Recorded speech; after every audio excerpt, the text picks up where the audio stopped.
Web Rádio Fraternidade. É a Web Rádio Fraternidade, a nossa ferramenta de paz.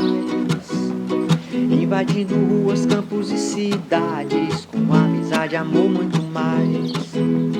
É a Web Rádio Fraternidade, a nossa ferramenta de paz. Invadindo ruas, campos e cidades, com amizade, amor, muito mais.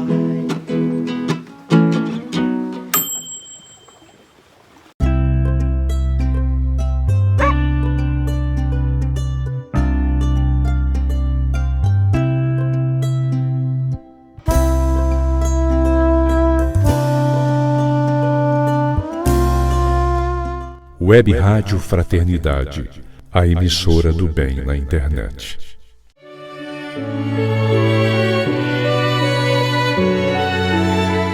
A Web Rádio Fraternidade apresenta o programa Ao Encontro de Jesus. A apresentação Rafael Siqueira.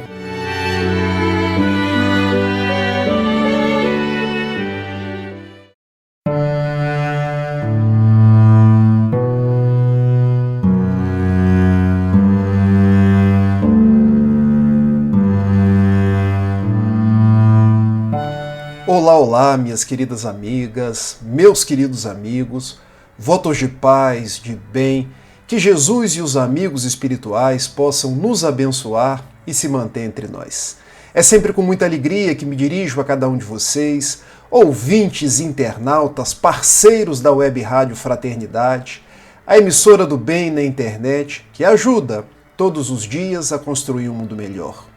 Já passamos de 100 programas. Estamos no nosso 101º programa, estudando essa obra aqui, Os Evangelhos e o Espiritismo, que é uma série de perguntas que são endereçadas a dois grandes trabalhadores espíritas, José Raul Teixeira e Divaldo Pereira Franco. Nós nos encontramos na pergunta de número 10. E olha que interessante. Por que há tanta resistência em determinados segmentos cristãos para aceitar a mensagem de Jesus sob a ótica da reencarnação? O que está sendo perguntado é o seguinte: por que hoje as igrejas cristãs, a católica, a protestante, a ortodoxa, têm tanta dificuldade de aceitar a reencarnação? E olha o que o Divaldo responde. Desde o Segundo Concílio Ecumênico de Constantinopla, 553 d.C., estabelecido e dirigido por Justiniano, que foram consideradas heréticas as doutrinas de Orígenes, entre as quais, por extensão, encontrava-se a reencarnação, que passou a ser ferozmente perseguida. Vamos parar? Segundo Concílio de Constantinopla. Em verdade, o Segundo Concílio de Constantinopla, ele é o quinto, porque nós tivemos um primeiro concílio em Niceia, depois nós tivemos um primeiro concílio em Constantinopla, depois nós tivemos um concílio em Éfeso, outro em Calcedônia, até chegar nesse que é o Segundo Concílio de Constantinopla e o quinto concílio realizado de uma forma geral pela Igreja, porque reunia bispos religiosos de todo o mundo. Ele ocorreu no ano de 553 na cidade de Constantinopla, que era a sede da Igreja Oriental. E o que ficou decidido nesse concílio? Nós sabemos que o Papa à época era o Papa Vigílio e o imperador daquela parte oriental, ele era Justiniano. E narram os historiadores que esse imperador ele tinha uma esposa chamada Teodora. E Teodora, antes de se tornar imperatriz ou imperadora, havia tido uma vida de meretriz, ela era uma cortesã. E depois que se tornou imperatriz, o povo começou: também nós podemos um dia nos tornar pessoas importantes. Porque vejam, alguém que foi uma meretriz, hoje é a própria imperatriz. E ela não gostava do seu passado. Não gostava que as pessoas ficassem fazendo menção a quem ela tinha sido um dia. Então o que ela faz? Ela manda que matem cerca de 500 prostitutas, porque é quem falava das histórias, passava para frente os boatos. Meus amigos, estou trazendo dados em que há divergência entre os historiadores, mas é bom nós narrarmos para que vocês entendam que a reencarnação já existiu dentro da própria igreja. E após mandar matar essas 500 meretrizes, o povo que era reencarnacionista disse assim: pois é, você manda matar as mulheres, mas pela lei de causa e efeito, você renascerá quantas vezes forem necessárias para poder arcar com os efeitos das mortes que você gerou. E ela se aborreceu ainda mais, porque ela vai até o imperador Justiniano e pede que ele chame um concílio, reunindo religiosos. Naquela época a igreja e o Estado eram muito próximos. Ele faz uma espécie de lobby, estou me utilizando de um termo bastante usual dos dias atuais, junto ao Papa Vigílio. Na reunião com os religiosos, acabe com essa ideia de reencarnação. Que as doutrinas de Orígenes elas sejam sepultadas pela igreja. Quem foi Orígenes? Orígenes foi um cristão do século II.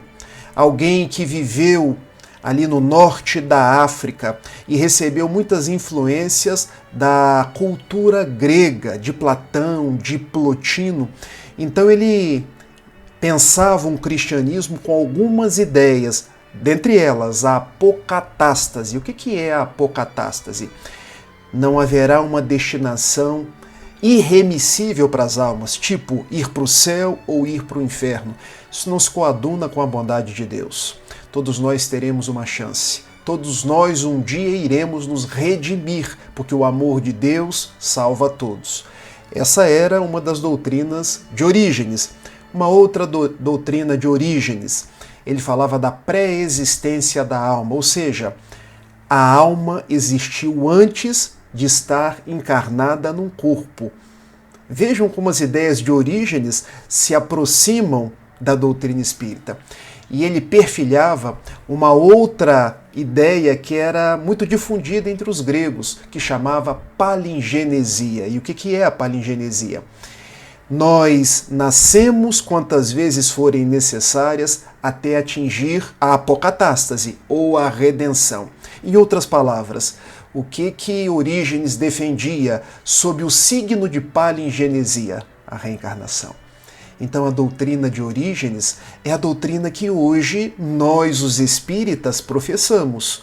Nascer, morrer, renascer ainda e progredir sem cessar. Tal é a lei. Só que Teodora, por essa palingenesia ou pela lei da reencarnação, ela teria que pagar, entre aspas, ressarcir os efeitos das mortes que ela plantou. E ela, vamos acabar com essa ideia de reencarnação. Então houve um concílio, o segundo de Constantinopla, ou o quinto geral, em 553, em que as ideias de Orígenes passaram a ser contestadas pela igreja. A partir do sexto século, a igreja que tinha a reencarnação como um dos seus postulados passou a não ter mais. Ou seja, a igreja um dia, ou grande parte dos historiadores, dos estudiosos e dos cristãos já aceitou a reencarnação. E por que deixou de aceitar? E isso é que o Divaldo começa a responder. E ele nos diz: a doutrina da vida única, de uma só existência, é mais cômoda e serve melhor os interesses escusos de muitos religiosos que têm dominado as consciências humanas ao longo dos tempos. Vejam como é muito mais fácil dominar a pessoa dizendo para ela: olha, você vai para o inferno. Vai acontecer isso com você se você não agir dessa ou daquela forma. Então, a religião dominante, quando falava de unicidade da vida, tinha uma forma de dominar as mentes. É essa a conclusão que nós chegamos. E continua Divaldo. Ademais, a crença na reencarnação propõe alta responsabilidade do indivíduo, por facultar-lhe entender que é o construtor da própria felicidade e não uma vítima inerme do destino. Pela reencarnação, nós deixamos de ser vítimas e passamos a ser responsáveis por tudo aquilo que nos acontece. Agora, com a unicidade da existência, os religiosos podem trabalhar com um conceito muito respeitoso. Nós não estamos julgando as outras religiões, o conceito da graça de Deus. Se eu tenho fé, a graça de Deus me salva. Mas vejam, e como eu vou arcar com as consequências dos meus débitos, das minhas impropriedades morais? Não basta acreditar, é preciso agir no bem. E se nós errarmos, nós precisamos arcar com as consequências daquilo que nós plantamos. Por isso o Espiritismo nos fala que as vidas sucessivas consubstanciam no amor de Deus que nos devolve as possibilidades de soerguimento. Continua Divaldo dizendo: considere-se ainda que o salvacionismo apresentado pelas religiões tradicionais, ele acaba sendo rendoso, porque veja, se pode vender e consequentemente comprar o reino dos céus, através do dízimo, da confissão auricular e da respectiva comunhão, mediante o arrependimento de última hora, isentando desse modo o fiel religioso da responsabilidade na prática dos equívocos, deixando as consequências dos seus atos ignóbeis sem a necessária reparação. Então, por que acabar com a reencarnação? Porque eu posso vender a indulgência, porque eu posso vender um tesouro no céu, porque eu levo as pessoas a não se responsabilizarem por aquilo que fizeram. Vocês lembram que do lado de Jesus havia 2 ladrões? Um chamava-se Dimas, outro chamava-se Giestas. Dimas era o bom ladrão. E ele diz assim para Jesus: Mestre, lembra-te de mim quando estiveres no reino dos céus. Se a vida é única, resposta de Jesus: ainda hoje estarás comigo no reino dos céus. Mas quando que ele iria arcar com as consequências dos seus atos? Bastaria acreditar? Bastaria aquela palavra de último momento? É porque o texto bíblico só passou a ter vírgulas, só passou a ter capítulos e posteriormente versos a partir dos séculos 13, os capítulos, 16, os versos, e no início nós não tínhamos vírgula. Porque em verdade essa fala de Jesus é a seguinte: em verdade te digo, hoje estarás comigo no reino dos céus. Hoje é o dia que Jesus está dizendo. Ele não está isentando Dimas de arcar com as consequências dos seus atos, porque ele iria reencarnar, porque ele teria possibilidades de viver novas experiências, estar com novas pessoas e de testemunhar o amor. Então, ao longo dos tempos, os religiosos, as religiões tradicionais, e não em tom de crítica, porque nós fizemos parte dessa construção, houveram por bem, por interesses pessoais de acabar com a reencarnação. Mas a reencarnação é o grande amor de Deus que se apresenta nas nossas vidas. E é isso que Divaldo diz aqui no final.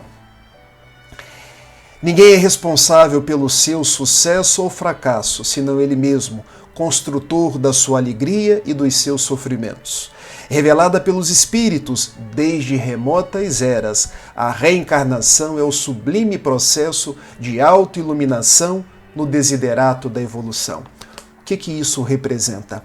Nós temos nas nossas mãos a possibilidade do reajuste. Deus não é um pai pior do que o pai da terra, porque nos diz Jesus, se o pai da terra a gente pede pão, não dá pedra, se a gente pede um peixe, não dá serpente, que dirá o pai dos céus? Se nós somos aqueles que nos equivocamos, teremos novas oportunidades de nos redimir, de voltar aos caminhos do mundo, de construir novas possibilidades. Esse é o amor de Deus. E igualmente, nas vidas que se sucedem, quando olhamos para as misérias, as desigualdades sociais, nós sabemos. No mundo ainda há muita injustiça, mas não há ninguém injustiçado. Porque nós colhemos hoje aquele que foi o resultado dos nossos delitos, do nosso malveso de vidas passadas, a reencarnação. Quando nós abrimos o Evangelho segundo o Espiritismo, no capítulo 11, lá está uma dissertação do Espírito Lázaro, quando ele nos diz: Jesus veio trazer a primeira letra do alfabeto divino, chamada amor. Coube ao Espiritismo trazer a segunda, chamada reencarnação.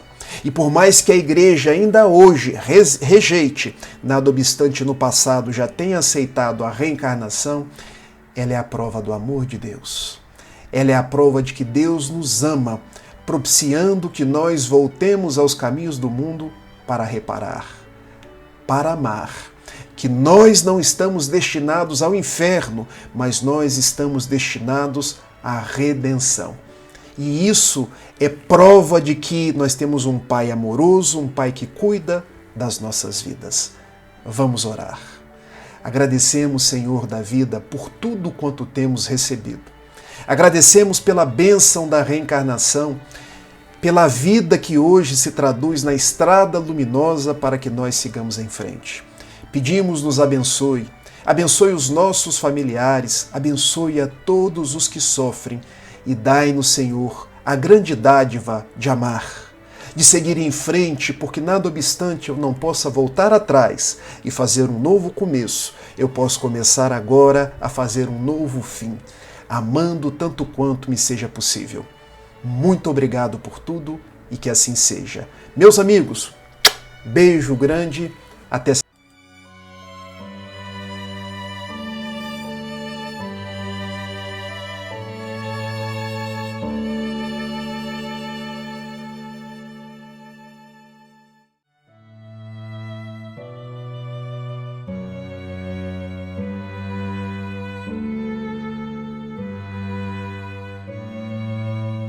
A Web Rádio Fraternidade apresentou o programa Ao Encontro de Jesus. A apresentação do expositor espírita Rafael Siqueira. Entre em contato conosco pelo e-mail faleconosco@radiofraternidade.com.br. Este programa também estará disponível no canal do YouTube da Web Rádio Fraternidade e também nos tocadores de podcast. Ao Encontro de Jesus, todos os dias, aqui na Web Rádio Fraternidade. Confira na grade de programação.